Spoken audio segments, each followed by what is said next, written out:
When America was first founded, women did not have the same freedom as they do today. After the age of 14, teenage girls would leave school to prepare for motherhood, learning everyday activities such as cooking and sewing, while the boys remained in school so they could graduate and go to college to support their wives and children. In 1869, the 15th Amendment was proposed to the United Constitution. This gave African Americans the right to vote, which enraged women, resulting in the beginning of women's suffrage campaigners, such as Susan B. Anthony and Elizabeth Cady Stanton. They refused to endorse the new amendment since they could not be part of the new voting law.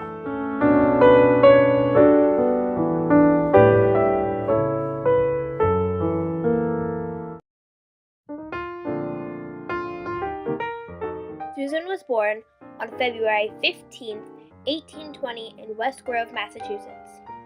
She was then second oldest of 7 children.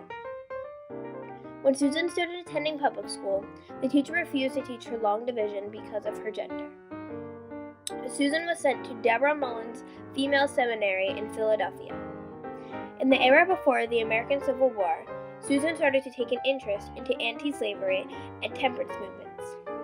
At the age of 16, Susan collected 2 boxes of petitions opposing slavery. In 1851, Susan was introduced to Elizabeth Cady Stanton by a mutual friend at a women's rights convention in Seneca Falls. After being refused admission to a previous convention on behalf of her sex, Susan joined along with Elizabeth in organizing the first Women's State Temperance Society. Together, the 2 women remained close friends, traveling together around the United States, giving speeches, and attempting to persuade the government to treat women equally to men. In 1852, Susan participated in a National Women's Rights Convention. Susan participated in every National Women's Rights Convention and served as a convention president.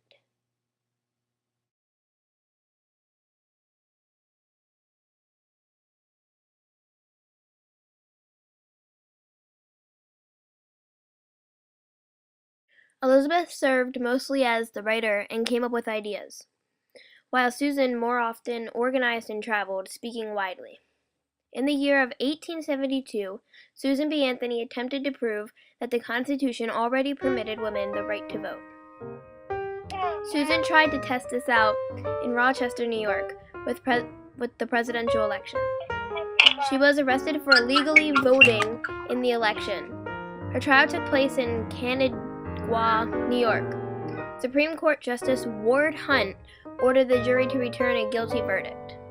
Her sentence was a $100 fine, but no imprisonment. She never paid the fine for the rest of her life, and the U.S. government took no collection against her. Susan started touring Europe in 1883 and visited multiple charitable.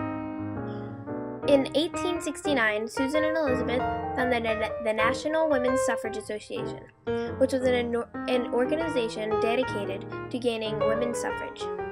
In the beginning of the NWSA, Susan pursued many attempts to unite women in the labor movement, but had little success.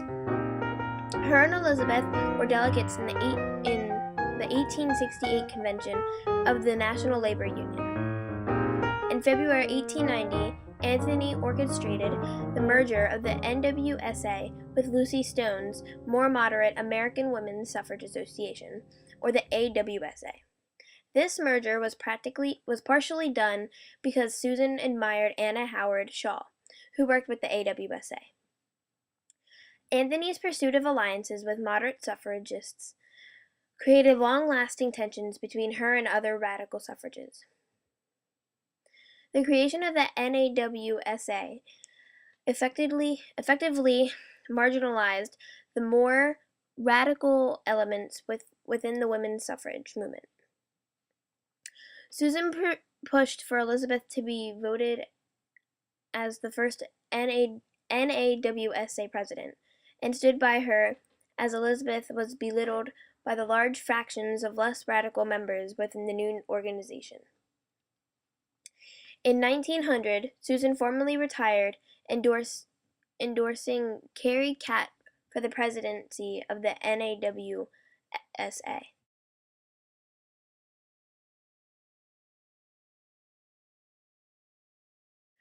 Susan died March 13, 1906, at the age of 86 in Rochester, New York. Susan died 14 years before the passage of the 19th Amendment, giving women the right to vote. Susan was honored as the first real American woman on circulation U.S. coinage with her appearance on the Susan B. Anthony dollar.